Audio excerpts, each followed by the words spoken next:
Hey guys, down school recording a video. Today what I'm going to do is go ahead and we're going to connect our gauges to this machine and take a superheat reading.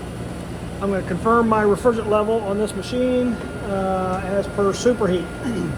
Obviously everyone out there knows that when I use superheat to confirm the correct refrigerant level, that means the piston must be a what? Piston. Has to be a piston, right?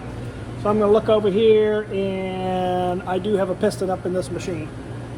All right, so that means I can in fact go ahead and confirm my refrigerant level using the superheat method.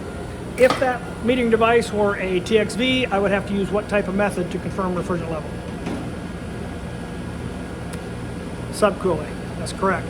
So we're just going to take a short little video here. I'm going to set it up here. And we are going to take a superheat reading. Now, you guys already know how to connect a set of gauges, right? I do have these gauges already connected here. See if I can get them for you there. So you can kind of see our readings. This refrigerant is 410A. Let me see if I can see what we got going on here. Looks like we have about 95 on the suction side, which looks a little bit low to me. Should probably be somewhere closer to 120 psi. So most likely we're a little bit low in here. That'd just be my assumption right here, right? But since we are doctors of heat rise, we don't guess. What do? We test, right? So what this gives me right here is an indication. It just kind of raises my radar a little bit, and I say, okay, I think I'm a little bit low, but I better confirm that. And so that's what we're going to do. All right? So to take a superheat reading, this is what you'll have out in the field, probably, maybe at least to get started. And so we can use the temperature function on here. There is absolutely nothing at all wrong with using this. You got to take your probes off of there. You got to turn this all the way up to the temperature setting. You have to then, this is the field piece, DL389. You have to push this little button down. I'm sorry, push the little button up. Get your probe out.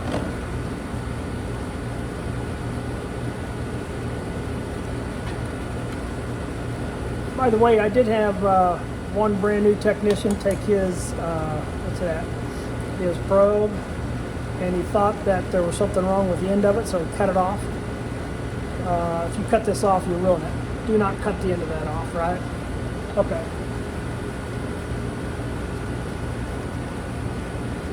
We're going to plug this in.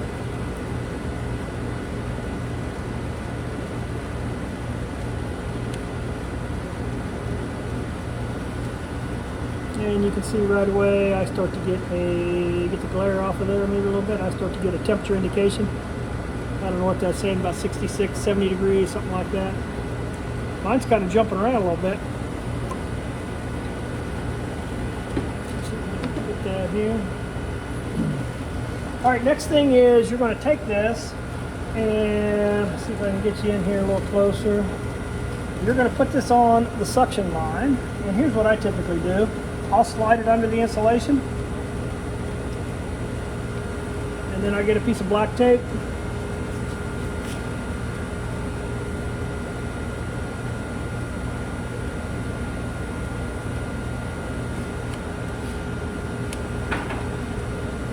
Make sure this is up against the pipe. Make sure it's not stuck inside the insulation. And then I'm just going to kind of put that down on there nice and tight. So that in fact I have a good reading. And hopefully you guys can see that. See where we're at. I'm looking at about 50. Now when you take these readings, you really want to let the machine run for about 10-15 minutes, right? Let it stabilize. This machine has probably been running for about, I'll say about 8 to 10 minutes. And so I think we're probably pretty close. Dropping a little degree there. We could probably let it run just a little bit longer, but for the sake of time, I'm going to go ahead and move through it. But you do want to let this run for about, probably, 10-15 minutes anyhow. 10 minutes at the least. 15 minutes is probably good. So I'm going to go with 49 degrees, okay? That is a 49 Check it out, it's dropping a little bit longer. Dropping a little bit more. That's why you do want to let it run a good 15 minutes. I'm going to go with 49 degrees. So 49 degrees is the temperature of this line right here. Now, actually what we're trying to get is the temperature of the refrigerant inside the line, right? And this is our best chance of getting that. So we put it against the side of the pipe, we insulate it from the environmental conditions, whether it be really sunny out, whether it be cool, whether it be drizzling, whatever the case may be. We want that, we have to have a good measurement there. You can't just take this probe and stick it on the end there, or you can't, do something crazy. You have to put it on here and you have to insulate it. Okay, so we have 49 degrees. Okay, we got about 48. We're gonna say 49. All right, next thing you do is you compare that line temperature or that refrigerant temperature with the temperature, the saturation temperature of 410A. So there's the pressure. I just follow this needle down, and right there is the temperature ring. I'll have to look and see what that is. Let me see. Looks to me like that's about 28 degrees. Are you guys able to see that? Hopefully you can. 28 degrees. That's my saturation temperature. 28 degrees, mark it down. Get your pencils out, mark it down. 28 degrees.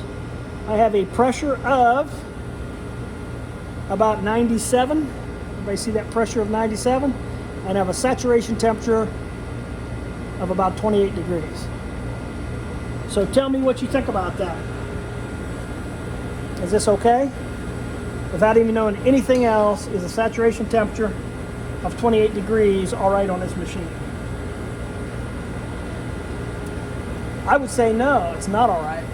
Okay, 28 degrees is below freezing, and so something is definitely not okay.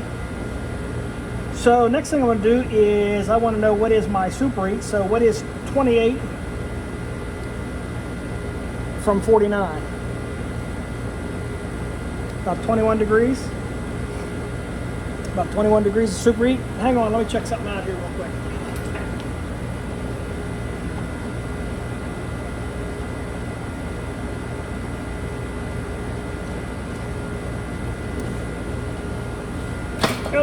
Okay, so we have about 28, 38, 48 is 20, and 49 is 21 degrees of superheat.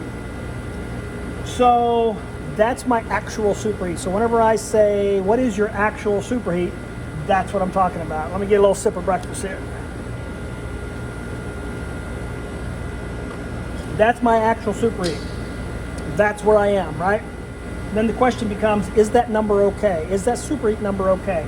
And that depends on a lot of factors, right? You have a superheat card, which you're going to take your outdoor dry bulb and your indoor wet bulb, and you're going to consult that chart. I should have brought that in here with me and we would have looked at it.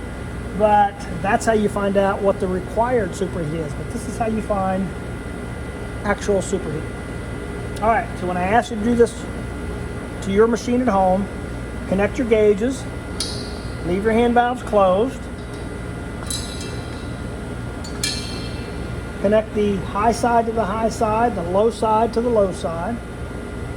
Take your temperature meter, plug it in, turn it to degrees. Put your probe on the suction line underneath the insulation, tape it down, and then simply take this reading. That's the temperature of your refrigerant inside the suction line. You're then going to take this and compare it to the temperature of the low side, right? It'd be great if this just had temperature on it. If a needle just pointed to a temperature, that'd be fantastic. So in here, we're about 28 degrees. We're still about 28. Yep, still about 28. So we know that we have an issue here. Okay? Now, 20 degrees of superheat or 21 degrees of superheat does seem to be a little bit low to me. It would depend on the day, right? It would depend on how hot it is outside and all that type of stuff. So you have to get your superheat chart out and check it out. And we'll do that in another video here very shortly. All right, thanks.